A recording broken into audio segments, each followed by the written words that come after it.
to another episode of Bikini and the Brain. I'm here, of course, with my lovely co-host, Ashley Kaltwasser. That's what they call me around here. Yes. Hi, everyone. And today we have ourselves we're experiencing some technology, so if there's a little glitches here and there, please excuse us, but we are doing... It's all part of the learning curve. We are doing a Q&A. We're doing Q&A live, actually, so we're streaming live on YouTube now, and we're going to be doing them on Instagram and whatnot. So if you guys are every Monday at some point, hopefully at close to 11 a.m., but there's a lot of setup. Oh, we're just evolving. I'm so proud of us. Look, we've come so far from filming on potatoes in the kitchen with less than 1080p megapixels, and then now we're here. How many pixels were we shooting JM with that one time? I don't know. 4 pixels? 4. 4 pixels. I feel so bad, too. A flip phone quality. It was such a good episode, too. And then I brought this, crappy laptop, my travel laptop, and I didn't realize how bad it was, and it was so bad. So we're stepping it up for you guys. But today's episode is, again, Q&A. We have some good questions here. Mm-hmm. A lot of people, and you could, guys, if you're on YouTube right now or whatever, please feel free to ask some questions because we are jumping on them. And however long this takes. Won't be like a Joe Rogan podcast, though. Though I love Joe Rogan podcast, but I just don't have the skill set to talk for that long. Yeah, that's, I'm a competitor. I need to eat. I need to pee. I don't know how he holds pee for 3 hours. I don't know, but. How does he do that? I don't know. That's not me, though. You've peed twice just since we started setting up since 11. Pushing those fluids. So it's important. But, hey, we have not done a Q&A in a long time. We're way past due. I love doing Q&As. I think it's really cool because our viewers get to ask questions that was on their mind for a while. So this is their opportunity. And, so really excited. Thank you all for submitting your questions.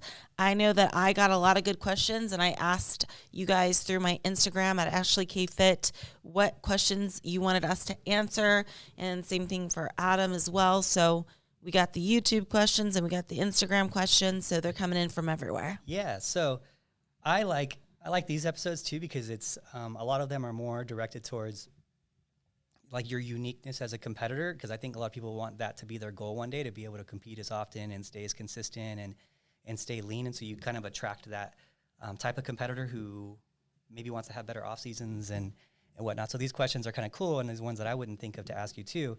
And so our first one here comes in, and some of these Instagram names are hard to say. So Sazid Khan 89. So what keeps you motivated to continue to compete after achieving so many accolades? Well, gosh, I would say, it comes from a place of gratitude. I just realize I'm in a very unique position to be able to do what I do, right? I'm happy, I'm healthy, I'm motivated. I have an awesome coach, Adam over here, that keeps me excited about the sport. And, I'm very much like, hey, take advantage of the opportunity, right? Because I realize not many people are able to do what I do. And it's kind of cool that I get to live this life. So you better believe I'm going to make the most of it. I've got a great support system. I live a life that is I don't have a whole lot of people depending on me as far as family and pets and stuff. I don't have any kids. I don't have any pets. I'm a free bird, and I've got awesome sponsors who support me and make sure that I'm very well taken care of when I compete and, pay for my travel and all my accommodations and competing. So, taking advantage of the opportunity and just doing what I love and never forgetting where I came from and never forgetting the feeling of my first win, So just, being grateful, I think, is what keeps me motivated to compete. Well, I think I love that answer. Yeah. And so also with you in that awesome coach comment, I also help you open doors and get water working. Yes, and fixing my hair that sticks up backstage, and buying nail glue when I realize I'm out on show day. It's the only reason why I won that show. It's the only reason. We have door lock issues going on the last couple of days. Poor Ashley. She's been locked out of the gym twice. Today wasn't my day. Today wasn't her day. And today was not my day. Thursday we couldn't get her office door to open, and then we got the magnet strip lock code, and then that wouldn't open. I was like, I got it though. Don't you worry. So let's go on to another question, an Adam question. Okay. So we'll kind of flip flop between, questions that are more geared towards me and then Mr. Science Man over here. So Lily wants to know how to reverse the cardio after show if you were doing an hour or more. Drop it weekly by 10 minutes, she asks. What do you think, Adam? So good question. It's very... There's a lot of different things that are going to go into that question. So I'll give you the variables though, because there's a lot of different variables in how you're going to do that. Okay, how do we go about that? So usually I try to look at it as like a percentage marker, and I'll try to usually off the bat, like right after you're doing a hard prep, I'll generally try to drop it like 20%, 25%, like right off the back. So if you're doing 100 minutes, then you'd go down to 75 like the first week. But honestly, when someone's doing an hour or more of cardio, I really want to know why they're doing an hour or more of cardio. That's a lot of cardio.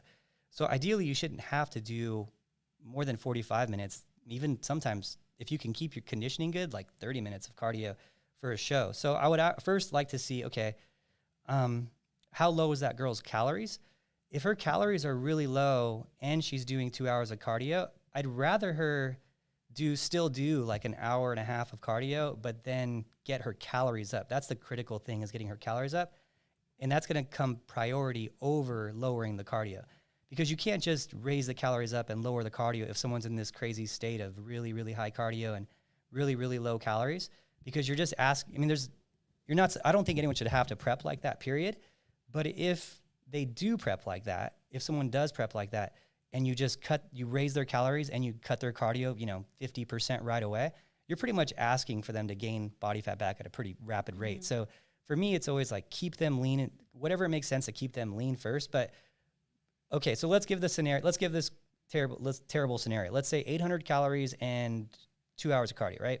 Like worst case scenario. In that person, I would just keep them doing 2 hours of cardio for like another 2 weeks or so, and get their calories like way up. Like I'd be like, let's get your calories up to like something realistic, 1,500 or something like that. And then let's taper cardio down at, 25% the first week, and then like 10 to 15% every week after that. And then keep your calories hopefully climbing and your cardio hopefully decreasing, and hopefully keep you lean enough where you don't have to do that again. Mm-hmm. But okay, let's give you a good scenario. So let's give you the opposite end of the scenario. Let's say you're staying lean, like an Ashley scenario. You're staying lean, and you're doing your homework in the off season, and you only ramped up cardio close to the show. So you ramped up to 5-6 days a week. Ashley does like Orange Theories right now, and she's doing like 5 a week. And when she was starting prep, she was doing 2 to 3 a week. And so now it's like 5. Well, that's pretty simple. We'll back her down after the show to, probably 3 or so for a couple weeks, work on the areas that we need to work on after we see the pictures, and then ramp right back up when the Arnold's getting close again. So in the scenario of just cardio and not Orange Theory, that would be the same thing. You would get, let's say someone goes up the last 3 weeks, 4 weeks to an hour, and they were doing 30 minutes. Well, I'll put them right at 30 minutes, like 50% right away, and then drop them down probably 5 minutes a week after that. So it's just scenario based. Mm-hmm. But the most important thing about getting these times right is going to be, you still need to check in. You still need to do your measurements, and that's what's going to dictate it. Some people can go from an hour of cardio to like 15 minutes 3 times a week and stay lean. But some people are going to be, gain a lot of body fat that way. So if you check in the next week, your coach is going to know what to do with your particular scenario, because they're going to see, did the measurements go way up? Like if I cut your cardio by 50% and raise your calories, let's say 20%, and you put on an inch on your waist and you put on 5 pounds, well, that was probably too much of a cut. So maybe we'll raise cardio back up. So some people, I'll raise their calories up and cut their cardio and they lose weight. And I'm like, oh, sweet, we can cut it way down.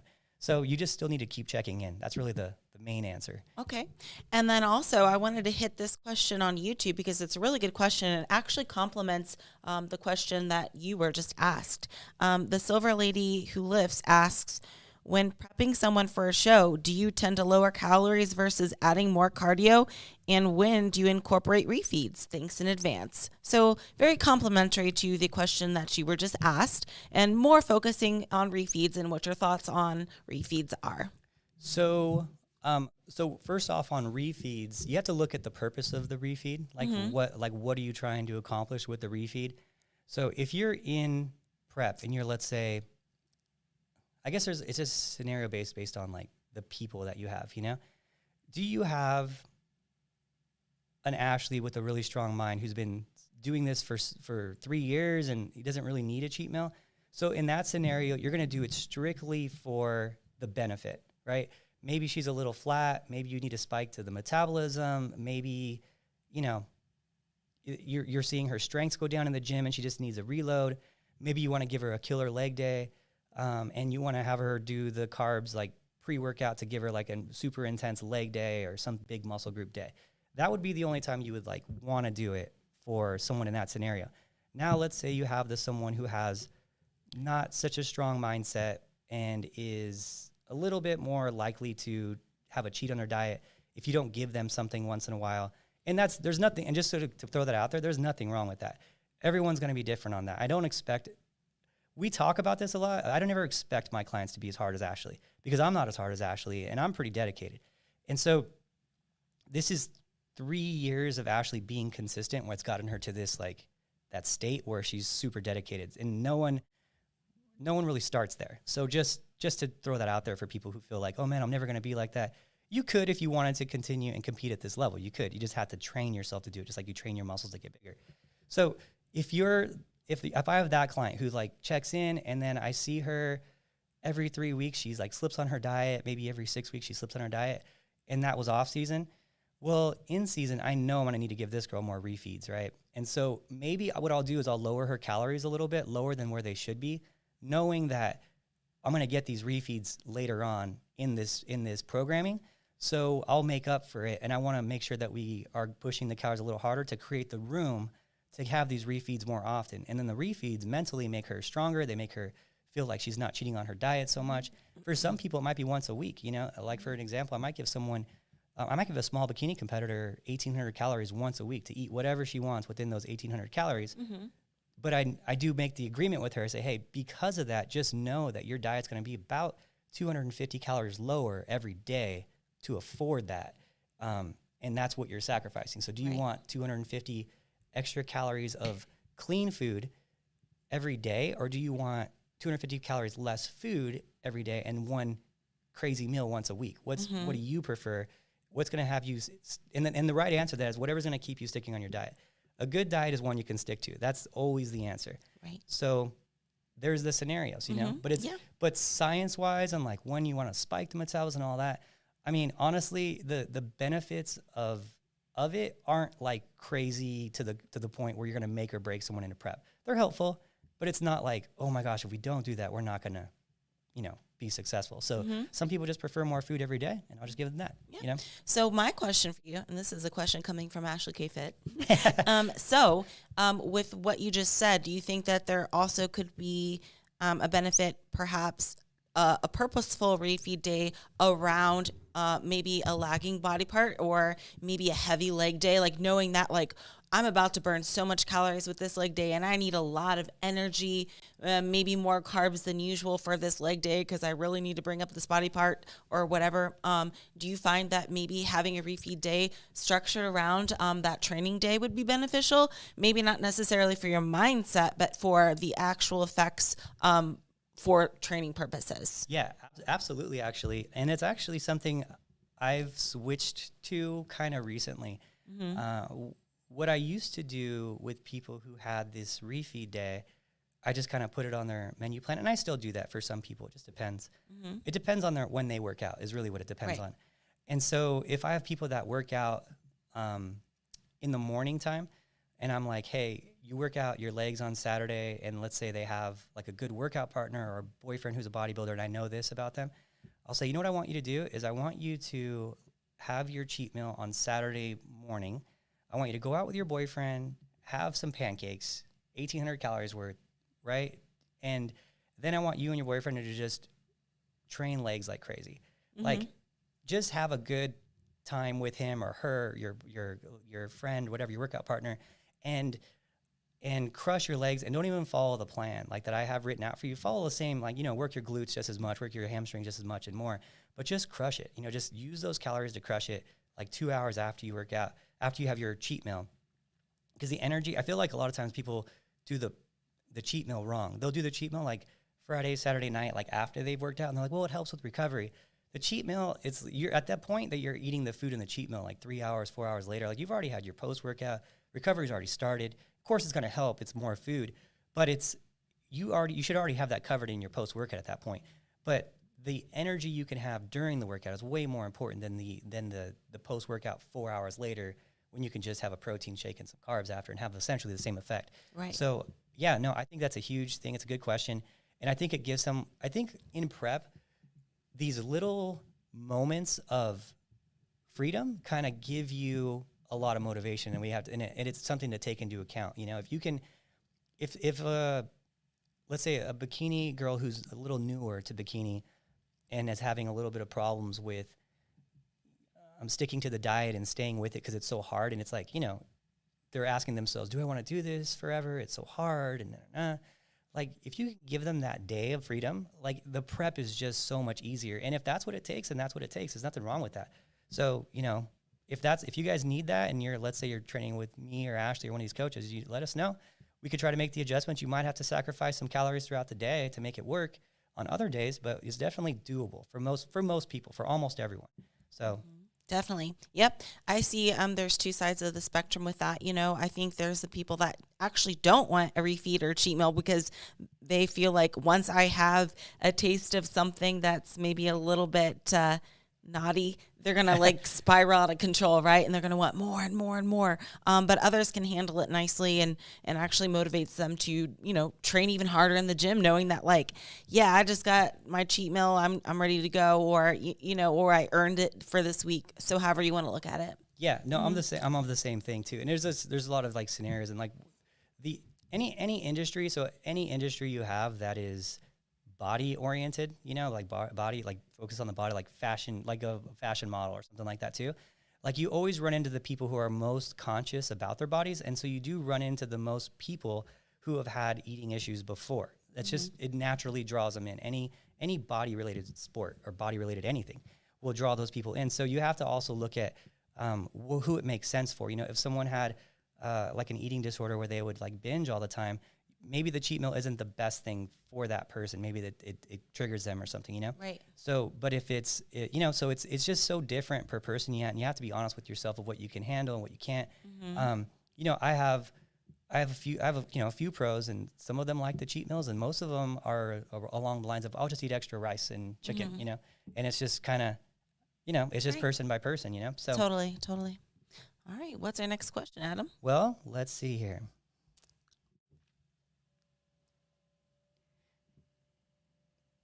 What about this one here? I think this is a good one. Best cardio machine. So we have a question here from Lydia, and it says, best cardio machine for bikini girls. Step mill. I always like to do step mill because here's the thing. I feel like it's a glute workout and cardio in one. And especially if you do it a certain way, like let's say you do it in a way where maybe you're skipping a step, or you are kicking back and doing like HIIT, right? And using those kickbacks as your recovery of the HIIT or your slower moments. I think that the step mill is very popular amongst bikini girls. And of course in bikini, one of the biggest focuses are the glutes, right? So I don't know about you, but I would definitely recommend the step mill. But also I like incline treadmill walking as well for that purpose, and because you do get a little more of that glute squeeze, that glute activation too, rather than just like running on a flat treadmill or outside. Yeah, I'm on the same lines with you with the stair mill. So I think it's important to choose your cardio form for a couple different things you got to think about when you're doing cardio, and because you can I don't like cardio to just be cardio. I like you to accomplish a couple of things during cardio. So if, you know, cardio just being cardio, that's cool. You know, you burn calories, and you're going to burn calories with every machine. It's just how many you'll burn with this one versus that one. You know, I do like to use the more efficient cardio burning machines, like in terms of how many calories you could burn per hour versus whatever. So if you look at like the elliptical or like the pre-core, where that's like just your legs, that's super stabilized and it's super smooth. If you have bad knees or something, maybe that would be the way you do it. But if you're like a regular bikini competitor who doesn't have any knee issues or anything like that, I would stay way away from that one. Oh, and the bike, stationary bike, horrible. Yeah. Horrible. I mean, you're getting a lot of quad in there, which for bikini, we're not trying to get quad. But I hate the bike. Yeah, the bike and the elliptical, like the one everyone calls a pre-core, the one without the hands, even one with the hands, it's just you're so stabilized and it's so smooth, which is great for your joints. But you're so stabilized that you got to remember your body, when you're carrying your own weight, it's more calories burned. So when you're sitting on a bike, you're basically losing like half your weight is sitting on the bike. I don't know the true numbers, but I would assume about half your weight is on the seat, and then a percentage is on the legs, right? So because you're moving less, it's just science, right? You're moving less load, you're burning less calories. That's just how it has to go. It's more efficient, especially when you're stabilized. So now with the elliptical, same thing, like you're holding on. You see people doing the stairs where they're like holding on. I was going to say, I hate that. If you're going to do the stairs, try as much as possible not to hold on. Now, with that being said, if you're going very fast, you're going to have to hold on. Or if you're doing kickbacks, you're going to have to hold on. But let's just say you're going, just like a steady state situation and it's not too fast. Try to do it without holding on. Because, I see that all the time too. I'm like, man, you're going like, you're basically holding your whole weight with your elbows on the thing. It's like maybe just you're wasting your time here. Yeah, you're just taking off like 50% of your weight. Exactly. So that's the thing people don't understand is the body will, which is this, when I used to go to training things and in school and stuff, they would always stuck with me, and I hope this sticks with you guys too, is the body's always going to find the path of least resistance. Always, always, always. So you're going to have this little voice in your head, and sometimes it's not even going to be a voice. It's just going to be your body finding a way to burn calories in the most efficient manner possible. And what happens is you start leaning on the machine. You don't even realize it, You start putting weight on your hands to take load off your legs and things like that, because your body is going to try to find a way to not burn as many calories, especially when you're in that grind time of prep, when you're like, 12 weeks into a prep and your calories are super low. Your body's doing anything it can to reserve calories. It makes you more tired. It's going to trick you into doing these things of burning less calories. So, okay, so as far as cardio machines go, it's kind of cool. So first, you also want to look at your physique and look at what you need to work on to improve. So let's say, example, I'm not a fan of the bike or the elliptical, right? But if you have bad knees or joints, maybe the bike or elliptical is better for you. That's, it is what it is. So in that scenario, you're probably going to do more time. You're probably going to be doing a lot more cardio than someone who's jogging on a treadmill, completely unstabilized. So let's look at a scenario of a bikini competitor who maybe is really petite and has no quads at all, like tiny quads. Maybe that girl, it'd be better to give her HIIT on a bike, right? Because she could actually build her quads with that too. Why not do two things at once? If you guys have seen cyclist legs, I mean, those guys look like, wellness competitors. They got cyclist some legs. Cylinder blocks for quads. It's crazy. They'll have like no upper body, and then they have these crazy legs, Yeah. So it's, you could definitely build muscle while cycling too. So if that's a scenario that you want to get into, or maybe you're a wellness competitor and you want to, that makes sense for you to do that because you're trying to build your legs up and get more activation out of them. That might make sense. You're going to probably do more cardio there though. So you're burning less calories per movement. You're going to do more movements. There's no way around that. So now if you're the regular bikini girl, the 90% out there, I would generally go with stairs, and I like the stairs. And I don't just like the stairs. I like for women to do the stairs, but also squeeze on that step down on their glute, and like to put pressure into the stair mill and squeeze that glute when you're coming up on that pressure to come up with your foot. And that helps with, and everyone always talking about, oh, my activation isn't there. My activation isn't there. I will say, because that's becoming a trend, everyone kind of says that now without knowing what activation is. Like I ask people, they'll be like, oh, I don't have any glute activation.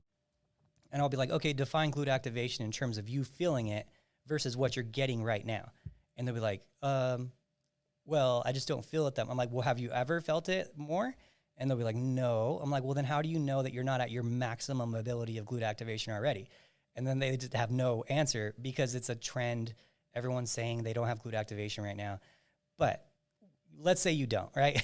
Most likely you probably have pretty good glute activation, especially with the amount of work like bikini competitors train their glutes. Like just training them is going to get more activation into them, just training them all the time, right? Is people are like, oh, I don't get any activation. I'm like, you're training them 3 times a week.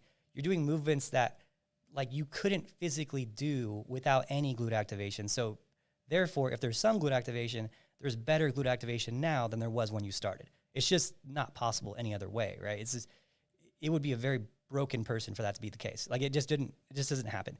So anyway, but can we maximize glute activation? Can we maximize the way that the body's nervous system is sending signal to the muscle and getting better neuromuscular activity? Yeah, you can. And I think a great way of doing it is just constantly flexing and constantly squeezing on these little movements that, would appear that you could just not do that with. So like, why not do the stair mill and squeeze the glute a little bit on that push up, on that stair, and get a little bit better activation and make sure that you're probably burning a little bit more calories when you do that too, because you're squeezing harder. And two, maybe it's going to have a little bit better activation in that glute for your future exercises too. You might reach what's called potentiation, a better potentiation. So, so I would say do that. That would be the better form. Treadmill would probably be the highest calorie burning form. And so if you're like if you've been doing the stair mill for, let's say 3 months, and your body's getting more efficient at it, you're getting a little better at it, and you're burning, once you get super efficient and at a movement, you're going to burn less calories. It's not that your body's going to burn less calories because it got used to it. It's just that you've gotten better at it and more and are striving in a way where it's the most efficient manner. For example, I haven't ran in forever. Right now, if I ran, I would probably burn as many calories as my body could burn running because my form sucks. I'm all over the place. I'm wobbly, I'm this and that. But if I started running like as much as Ashley does, well, I'm going to be burning less calories because I'm more stable. I'm running in a straight line. I'm just fluid, So in that scenario, you get really, really good at cardio. You become really efficient at cardio, and you're burning less calories because that's the goal, actually. Become more efficient at that form. Well, then you could switch to, in that, let's say you've been doing the stairs. Well, let's switch to the treadmill where you're in that scenario like I'm talking about, where I haven't been doing the treadmill, so I'm less efficient, and the body's trying to compensate for it. It's like, what is he doing now? And burning a lot of calories, getting used to the movement, and that's a great way of creating a new stimulus. Maybe switching your cardio every, 8 weeks on your mode. I generally like people, hey, switch for 4 weeks on the stairs, switch for 4 weeks on the treadmill. But in Bikini, I generally like people doing more of the stairs than that. So, yeah. Amen to that. There you go. I feel like always my answers are always so winded, Yes. It's okay, though. It's just because there's so much to cover. I hate it. But I just feel bad. I take up so much of the time. All right. So any more of these questions you want to go for before we go to the next page? Any and all. You get to choose. I like them all. You know what? It's your call. I like this one because our average audience is 25 to 35 years old. That's 47% of our audience. Okay. Isn't that crazy? So this is I just like to answer because it's so wrong, in a good way. Jump in? Yes, absolutely. So I'm passionate about this too because sometimes I will get this question. So this person asked, is 30 too old to start bodybuilding? Also tips for newbies, please. Where do I start? Okay. So I will always get asked, I'm 30. Is it too late to start? I'm 28. Is it too late to start? I'm 46. Is it too late to start? And I'm like, dude, people are acting like they're 95, like on, like, what the heck? It's like, dude, you still, as if life is over. Yeah. Like it's too late to start at 30. No.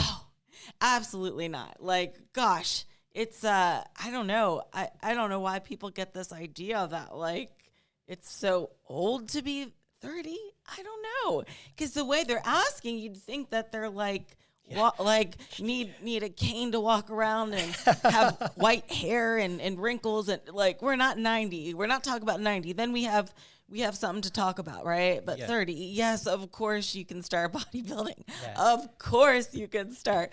I don't know what's gotten into people. I don't know, but I promise you, yes, it is possible to start bodybuilding at 30. Yeah. And to give you just some rough numbers where it's not like BS. So 3 years out of the last 5 years, the Olympia Bikini winner has been over 30. 3 of the last 5 years. I think Issa and Jennifer are below 30. And then 2 years ago, 3 of the top 5 were over 30. I'm just throwing numbers off the top of my head. So like we're not even talking in the realm of old. The best girls in the world at currently it's 60% is over 30. That's the best girls in the world. It's not like, oh, they just got lucky. No, it's the large majority are over 30 at this point that are peaking. And as a coach, I could tell you this. As a coach with the conditioning standards of today in bikini, it's a little bit easier to get girls in that shape when they're in their 30s. I will tell you that. I have a harder time getting girls shredded that are like 18, 19, 20. Yeah, they have that baby muscle. They have like almost like a baby fat look. Yeah. Like really super soft kind of situation. It's just like I can't really, the coaches just say the coaches are always like, Joe, she's just young, so she's got that thick skin. And I don't know what it is. There's no, like, I don't think anyone's really defined it. But all the top coaches run into the same thing. And it's like, we'll get someone who's like 23 or something like that. We're like, oh, dude, she's got like thin skin too. It's crazy. She's young. She's got like full muscles and she's got that thinner skin. Like we can actually do something with it, right? So it's like, as people, I don't know what changes, but when people are generally a little bit older, it's a little bit easier to get them that really tight look. You could do it at any age, but I will say it's harder when they're younger to get them that dry as a whole. Not everyone, but a large percentage of them. Muscle fullness and whatnot, and is probably maybe a slight advantage at the like 25 range. Like that's a fuller muscle belly, maybe. But the density is way easier at like the 30s, and that's what they want, a little bit of density. They want that tight look. So there's an argument for both sides. Both have an advantage and disadvantage, but I don't see it being an issue.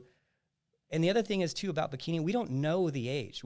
It's so new. We don't know the age. We haven't had anyone really, I don't think anyone's retired because of age yet. Like, oh, my body's just, like not good anymore for it, or it's too old now for it. I don't think anyone's run into that. The girls that are retiring that are doing well, or they're retiring are leaving because like other things in their life. They got married, they had a kid. It's never, I haven't seen it yet where it's like a bodybuilder and they're like, oh, he's fading. Like you could see bodybuilders and they're like, some of them, it's usually in their like mid 40s where it starts happening for body. So even for bodybuilders, it's like, 45 or so, 48. I mean, you could look at, Dexter was, 51 when he retired finally? And like, he was still super competitive.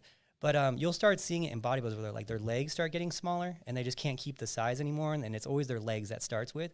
But we haven't seen it in bikini yet where we're like, oh, her glutes are just starting to fade. Her glutes are just starting to fade because of her age. Like, I don't think there's been a single person that we've seen with the test of time yet go to that stage. I haven't seen it, like we've seen, like we kind of know in bodybuilding where it's at, and competing now is a lot different than like would be if you were like, let's say 50 years ago. Cause you could go look at guys like Mike Tyson who just fought again. Like if you looked at Mike Tyson fighting again when he was like, I don't know, what is he, 55 or something? What is he, you think, Arthur, 50, 55, 57, something like that.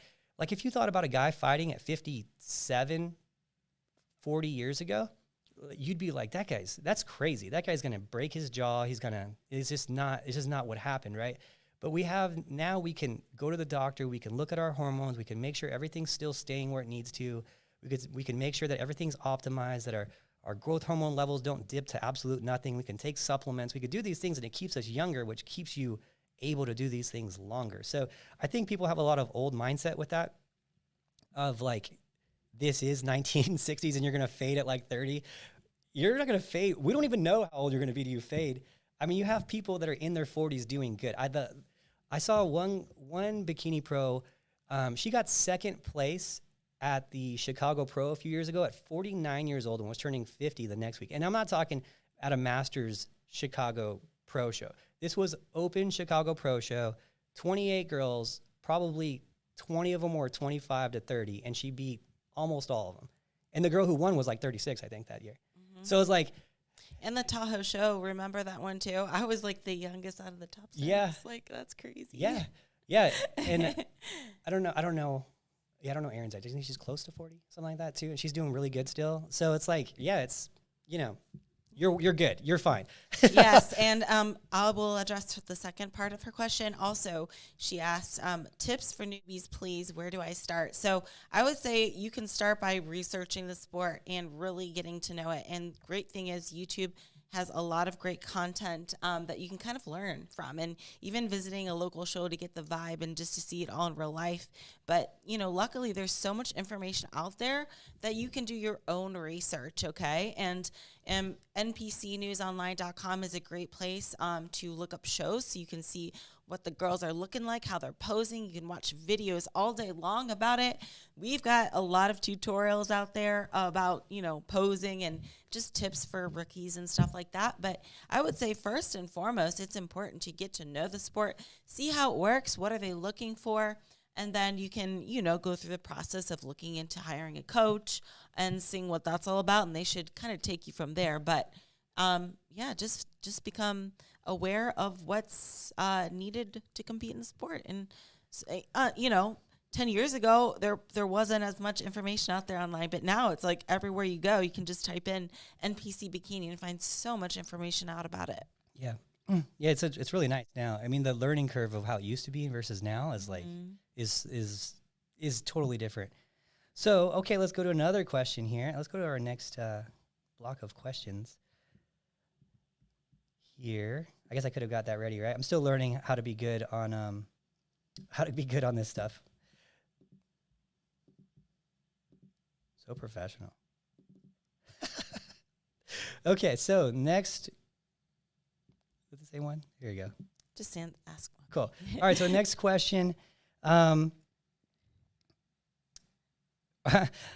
This is actually pretty funny. Are the exercises you dislike but still do because they're effective? I hate some exercises. I don't like machine triceps. I don't like machine biceps. I don't like machine shoulders. I'm much more of a dumbbell and cable person, but I know it definitely has its place. It definitely does. I know you probably have a lot of exercises you don't like to do as well. It's kind of like one of those things that's like, you don't like to do it, but you got to do it.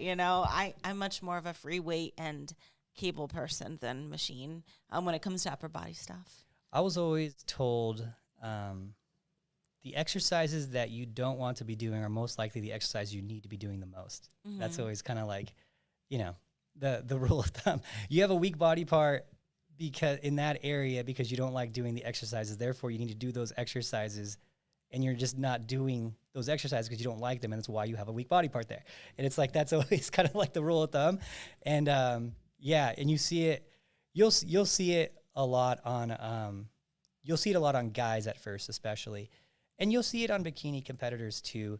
They want to train like the glute, the major muscle groups, the glutes, the shoulders, and then you'll see like their back and don't have like nothing to their back at all, and they just like I just don't like training back. My wrists get tired, or whatever. And you'll see the same thing with guys. The guys they'll want to do some heavy squats and they want to do some deadlifts, but then they have no hamstrings, and you're like, well, you probably got to do some lying hamstring curls, bro.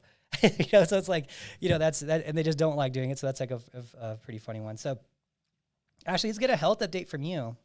Mm-hmm. This is here. How's your eyeballs? They are all they're. Still don't cooperate. They still don't cooperate, but I don't think they're getting any worse. My doctor said they're kind of staying put where they're at. So I can't drive unless I have special eyeglasses on, and even looking at a certain thing for more than a few seconds, if it's farther away, I go double. So for those of you out there who don't know, I have strabismus, so it causes me to have double vision. And I think like a lot of times, what's funny is in real life and online, people will think like, Ashley, are you okay? Or like, you look tired. And like, cause I'm looking down a lot because for whatever reason, when I look down, I don't have double vision. But the minute I look up for the camera and if I look more than a few seconds, I get the double vision. So I look down a lot. So in the previous podcast, when we're in the other room, I was always like this. I was looking down because I don't have double vision when I look down, but it looks like I'm like sleeping or closing my eyes. Right. Yeah. And then same ththing, like in person too, like if I'm at an event or whatever, or I'm just hanging out, I'll be looking down at the floor and then people will be like, are you okay, Ashley? Like, you look really tired. You look like you're, zoning out. And I'm like, no, it's just because if I look up for too long, I get double vision. So that's that, Other than that, I'm just happy to have two eyes. So I can't complain. The funniest one is when like you're always looking down because your eyes for like a year, and then people were messaging me. They're like, she just seems like so like unapproachable. No. I'm like, she's one, you saw her like getting ready to go on stage, like walking to the back. So yeah, that's probably the one time she's not going to like stop and take a whole bunch of time because she's trying to get to the backstage. She's just in the zone. And she tells you she's looking down, like because her eyes don't work. Like she's very public about it. Like people like once in a while, I'm like, you just go see her at the booth next time. I promise you it's going to be a different experience. It's so funny that you get that, you know? Yeah, I like this new setup though, because see, you're a lot closer to me than you were in the other podcast room. So if I look your way, I don't get double vision. But if I look at this camera for too long, you probably even see it in my eyes. One of them, they start to cross over. So I see two cameras if I look for more than a few seconds. So really? Yeah, so I'm always looking down, or I'm always moving my eyes so that I don't get that double vision. So Maybe you burn extra calories with eyeball muscles. Perhaps. They're not getting any stronger though. Maybe that's why you stay so lean. You're just it's this tiny eye muscle. It's burning a lot of calories. What if we found out that all calories were burned from like just the eye movement and everything else was a waste? And I just created a machine like a clock that you watch that went like this and then just. Oh yeah, there we go. Like instead of a treadmill. All right, so this is a cool question from Live Fit Bell. What were your biggest challenges in the start of your career before it got so routine? I think for me, just like everyone else, I definitely dealt with cravings and I dealt with just consistency. You know, I know Adam hypes me up a lot and he always brags about how well I stick with my diet, but it didn't used to always be that way. I used to get really bad cravings, really bad. When my first few preps, that was miserable. So I can definitely relate to the competitors out there that are saying I'm getting really bad cravings or I'm always hungry. I was too, believe me. And I was tired and I was lethargic. And, you know, at times when I was doing my first few preps and, you know, I was going low carb, I felt like I was stupid, brain fog. Like nothing was like, I don't know. I just felt so foggy. But, you know, throughout the years, like I always mention, I had to retrain my taste buds. And, you know, once you kind of get in the routine of eating certain foods, I think after a long period of time, you stop to crave the bad stuff, right? So I think that was like the biggest challenge for me. And I think that might surprise like a lot of people because, you know, you always talk about how I'm good with my diet and stuff, but it didn't always used to be that way. I really did struggle in the beginning. So I can definitely relate to the competitors out there that are having that issue. Yeah. And I think here too, I think maybe just in case she might be also referring to like your career, like the career part of it, not the competing part of it too, maybe. In terms of like, you know, what were the biggest challenges of becoming like the sponsored athlete where you could do this for a living and that type of thing? Well, you know, I was not doing well for myself, I guess. I mean, I lived with my parents for a while, right? But I was kind of on the poor side, I guess. And, you know, I think even like when I was an amateur competitor and competing at some national shows, I roomed with like 5 girls in a hotel because I was like broke. I definitely did not have the money. So the whole struggle of affording shows and stuff was a thing, you know?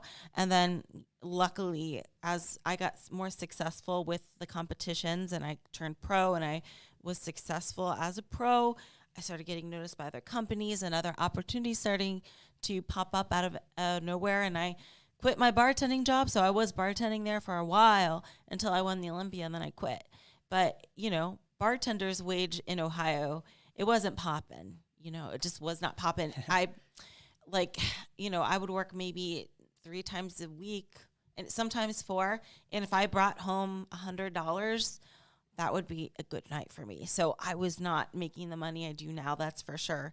Most of the time, you know, it was more like $50, you know? So like when I say if I brought home $100, that would be spectacular, but I always kind of assumed it would be like 50.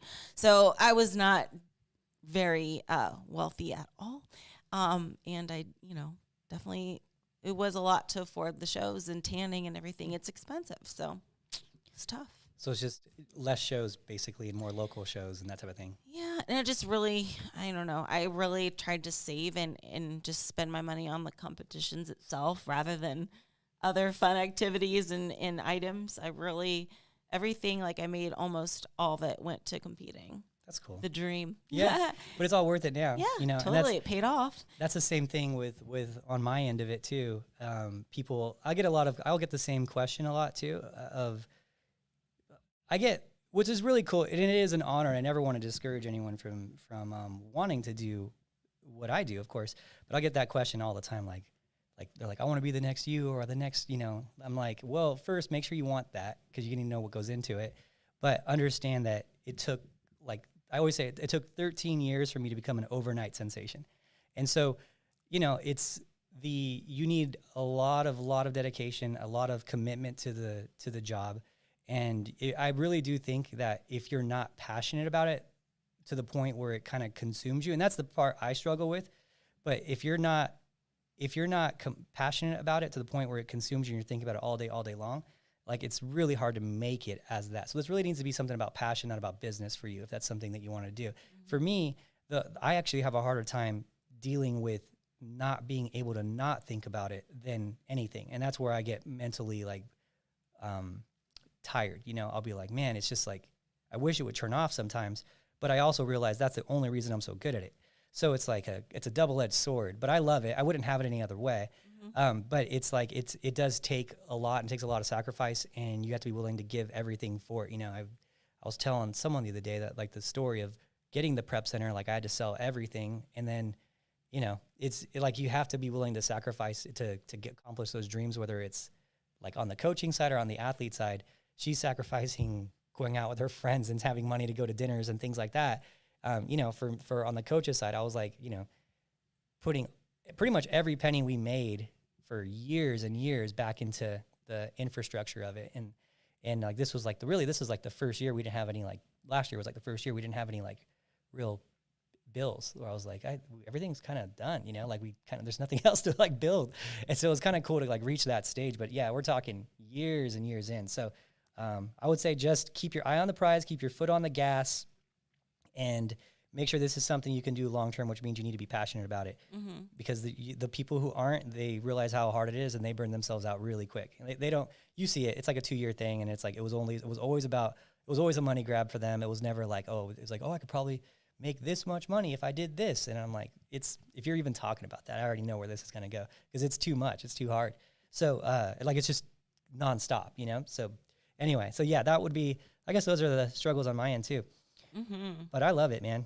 Heck yeah, I wouldn't have it any other way. And almost I would even go out to say, I actually, in hindsight, it's probably good that I didn't like grow up rich or anything, but having to struggle, I guess, financially was extra motivation to get to where I am today, and to get in a place where I'm comfortable and I don't have to worry about making money. Because I think sometimes people that grew up kind of spoiled and always had money just kind of take it for granted.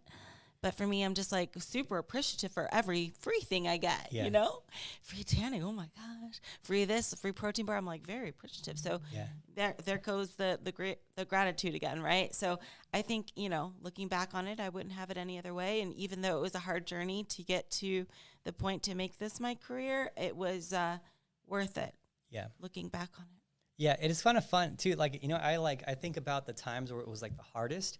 And when you're in it, sometimes it's like, it's overwhelming.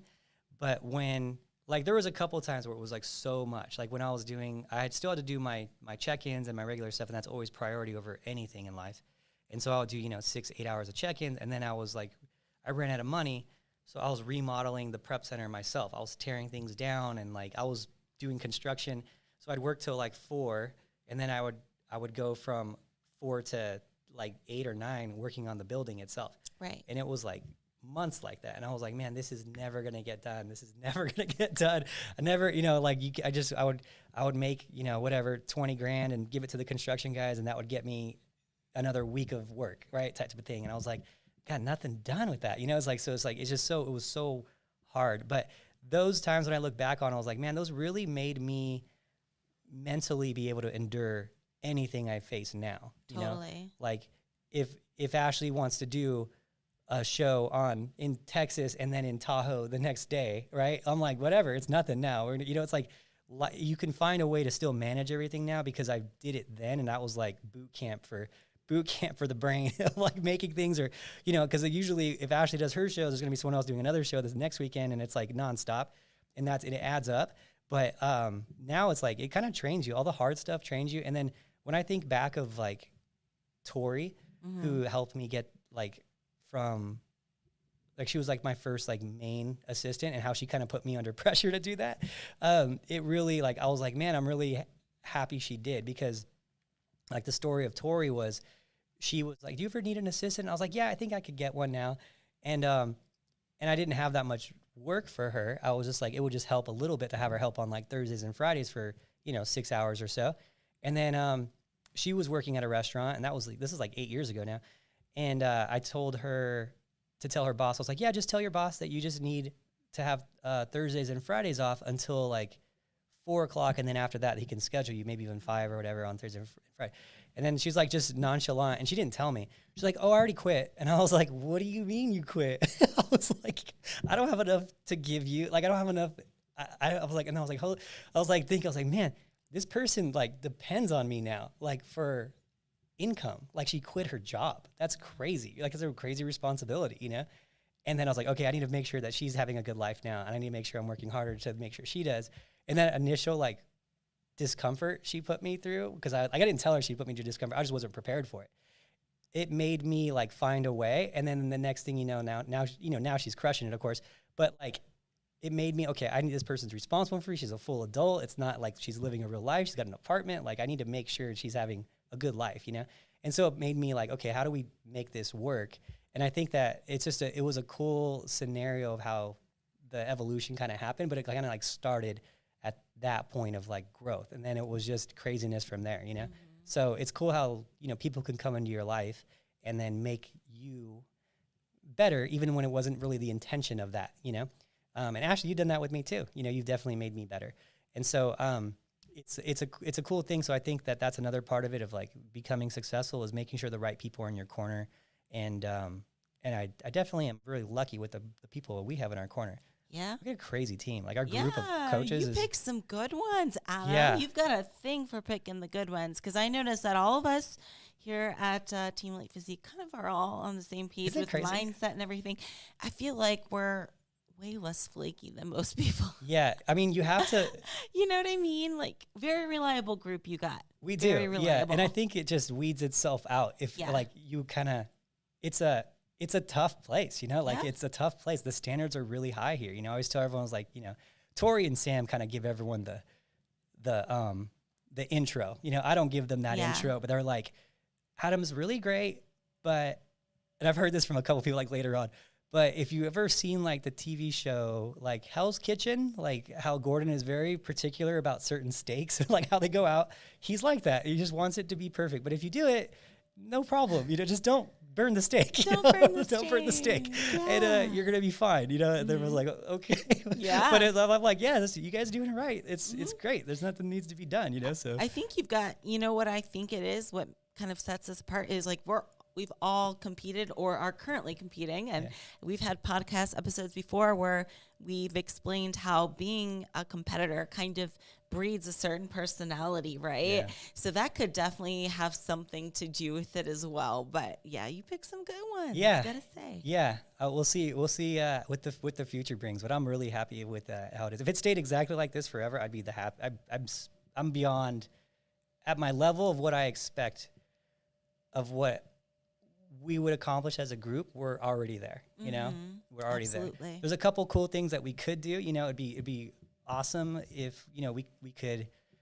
I mean, there's always more, right? There's always more, but I'm very happy with how everything is. So me too. And then look at our new studio too. Our podcast studio is popping. Oh goodness. Got Arthur over here kicking butt. Heck yeah. I think we got time for one more question, and then we'll be up, and then we'll have to do part 2, because we got to get to Adam's questions as well. Yeah, this actually went really smooth. Yeah, I mean, you've got a whole bunch of questions. I had a whole bunch of questions. So if you don't hear your question being answered during this episode, stay tuned for the next one, because we looked at these questions and we're kind of like, oh, this is definitely like a multi-part thing. And I think it's kind of cool to do these because we have not done a Q&A in a while. And I think they're a lot of fun and a lot of people enjoy them a lot. So we'll have to do some more of these in the future. And I think especially since we got this live stream set up, probably more frequently do these Q&As and then mix in some usual topics as well. But yeah. And then you want to do, I think we should go to the YouTube before, since we have a lot of people asking questions there. So we appreciate you guys on YouTube asking questions. And what I'm gonna do is I'm gonna screenshot these. And I know I'm going through between two different channels here, and I apologize for that, but I'm gonna screenshot some of these. And I do this thing when I do my cardio in the morning called Cardio with Adam, where I just like go into one question for like 30 minutes. Really, it's more for me to keep me accountable to do the cardio. Because I'll be like, I'm doing it tomorrow. And I'm like, okay, I got to do it no matter what comes up. I'm going to do my cardio. But also, like, it makes it easy for me to get through the cardio at like 30 minutes. Obviously, my cardio is not super intense. Otherwise, I wouldn't be able to talk that well, which is a problem in itself. But the question we have here is, it just says from W. I'm maintaining on 10K steps a day, starting. Sorry, I'm looking at Arthur's phone. It's got a screen protector on it. Yep. All right, privacy protect. All right, I'm maintaining on 10K steps a day and starting a cut in a week. Should I start my cut with formal cardio, or wait till I plateau? Also, how much cardio is too little to start with? So that's a really cool multi-question question. I guess that's a me question, yeah? Is it a me question? I will say just briefly, before Adam really gets into it, I wouldn't say there is a certain point to start cardio. Some people start, you've had some runners, right, for example, that maybe they ran their entire life and they're training for marathons. Yeah. So their starting point of cardio is going to be much higher than, like, let's say somebody that just does like yoga or hasn't even trained at all or did cardio in years, right? So everyone's going to be different. There is no minimum cardio to start with. It's all going to be dependent on your current conditioning and what you're used to doing. Yeah, and I think that's a perfect way to start the answer to that question is your settings. And that's essentially what the question is like, what are my, the real question you're asking is, are my settings already high, and will me doing more cardio make a significant difference, or is it basically just calories at this point? It is kind of like a different way of asking that same question. So 10K steps is a high calorie step, is a high step count. That's a pretty high step count. I generally won't have anyone at 10K steps until they're in their like final stages of prep. That's a final stage of prep step count. But there are the scenarios where that's just your lifestyle. I have a guy named Steve that I've been working with for a few years, and we're like so close to a pro card. We got second place at nationals last year, and it's like it was a Masters USA's actually, and we were one away, and we were third the time before that, and it's like it's so close. The problem we have with him is that his lifestyle is so active. He's in the military. And it's like his weekly steps could be like 130,000. It's like crazy step count, but that's his job, right? And so you have nurses that are like that too. You have so certain people, when they have these high step counts, the only answer to that as they get deeper in prep is to do more cardio, because you got to remember, you heard me earlier talking about percentages and like 10% more prep, 10% less calories, and 10% more cardio and whatnot, right? Well, if I have, for example, I have like Brooke and Louisa doing like no cardio into their preps, and they're pro bikini competitors. They have like no cardio. It's crazy. And it's not the norm. It's pretty impossible to do that for most people. But for them, if I give them 15 minutes of cardio from nothing, that's a huge stimulus, right? It's huge stimulus. Now, for Steve, as I just talked about, him doing 130,000, let's say 140,000, make it simple, steps, that's 20,000 steps a day. What's 10%? 15% for Steve? Well, he's already doing 20,000 steps, so 10% for him is 2,000 extra steps, which is crazy. That's a lot of cardio for 2,000 extra steps, right? So that's what you kind of have to look at. And so to answer your question of like how much cardio is too little to start with, well, I've had people do zero cardio with the examples Louisa and Brooke would do zero all the way until like 4 weeks out from a show, and they might do 15 minutes, 10 minutes, like it's not much. So that would be like the minimum, and that's obviously someone whose metabolism's on fire. They check in all year. I mean, you could look at their check-ins every week for like, over a year. Like it's just they don't mess up. And so, yeah, they've had good off seasons, and we've been able to work their cardio to none. And then they have fast metabolisms already. So there's that. So then that's the minimum cardio. But typically what I try to do in the off season is to get someone's step count down a little bit. I try to get them to doing about 15 minutes of cardio 3 to 4 times a week, just steady state, just like healthy cardio. And then that be their starting point of when they start their cardio. Then I can just start kind of going from there. And then I'll taper up as prep goes on based on the check-ins and the demands of what their body is needing. If I have someone who messes up in their prep, like worst case scenario, someone messes up in their off season and then they have a high step count on top of that. And it's like, this is going to be brutal, And so, that stuff happens too. I'm not above those things happening, but, okay. So when you ask the question is, should you start your prep with formal cardio? If you're already doing 10,000 steps a day, just know if you're going to start right away with formal cardio and do that for 16 weeks and you're progressing it each time, you have to ask yourself, okay, does my lifestyle allow me in 16 weeks to get to 20,000 steps? And if the answer is yes, and you don't mind doing it, then maybe the answer would be yes, start it right away. If the answer is I'm already kind of taxed, I got a family, I got work, I got a girlfriend, and she's already complaining about me prepping, whatever, then maybe try to just do it based off diet first. You might be less total calories. Actually, you will be less total calories if you did that. It's just the way it is. But for me, I'd rather eat less than do more work. It's just, for me, it just makes sense. I'd rather eat less than do another hour of cardio. Because I can do an hour, so much with an hour of my day. With in the office, I can do so much with an hour. I'd rather eat 250 calories less than burn 250 calories that hour, whatever, right? So I guess in a roundabout way, hopefully that answers the question. But I would try to minimize how much cardio that person does. So there you go. Wow. Yeah. Those are some good questions. And like I said, we're going to have to do a part 2. So hopefully, if not this time, next time you can ask a question, it gets answered. But wow, this was a really, really good set of questions. It was hard to choose which ones. I had fun with this. This is our first official podcast with all the camera setup angles and all this stuff. And it's I feel like it went pretty smooth. Heck yeah. So we really appreciate you guys watching and listening. And for those of you who are tuning in on the Instagram or the YouTube, we do have other episodes available under any podcast platform, basically, Bikini in the Brain. So lots of helpful information out there for all you guys trying to keep you entertained while you're on that step mill during cardio. I get that a lot. Yeah. I listen to you during cardio. Yeah, that's or my drive. The funnest part is when I'll be like this weekend we had this big seminar with Sandy was in town and everyone in the jam was in town, and I was in the coffee line, and it was a long coffee line, of course, because everyone's why do competitors drink so much coffee? Because we crave energy. That's why. It's like a go-to for competitors. We just sure. hook up an IV for these guys. But I was behind some girl, and then I started talking to her, and it was she listened to the podcast, and she's like, "Oh yeah, I listen." And I started talking, and then there was another girl 2 people up. She's like, I've never met you, but I heard your voice, and I recognized your voice in line because I always listen to the podcast. I've done that too. I've been talking with my friend down a hallway in the hotel, and somebody peeked outside the hallway because they recognized me. Really? By my voice.